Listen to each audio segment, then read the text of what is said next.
We looked at how to split text frames into multiple columns in an earlier chapter. You simply select the text frame, go to the Object menu, choose Text Frame Options, and type the number of columns you want. I'll split this into 2 and hit Enter. This text frame is 2 columns now, but this heading should not be 2 columns. We want that to span across both columns.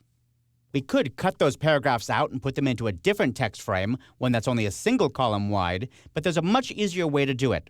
I'll switch to the Type tool by double-clicking inside this text, and then I'll select the 2 paragraphs that I want to affect. Remember, you don't have to select the entire paragraphs, just select a little bit of the first, a little bit of the second, something like that. Then I'll go up to my Control panel, and I'm going to look at this pop-up menu here, the Span Columns pop-up menu.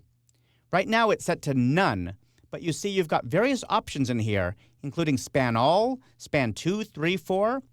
That's talking about columns. How many columns should this text span? In this case, I only have 2 columns, so it doesn't really matter which I choose.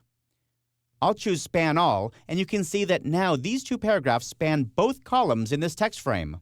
This looks great. I want to explain a little bit about what's going on under the hood here.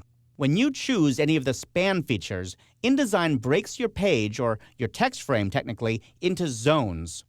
We have a Span All zone here, and then underneath that Span All is the rest of the text. If I click down here and add another paragraph, I'll just call this My New Heading, and then I'll span that, you'll see that I now get another zone.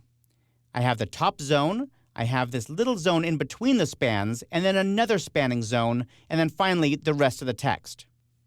If you keep that idea of zones in mind, you'll really be able to manage your spans better.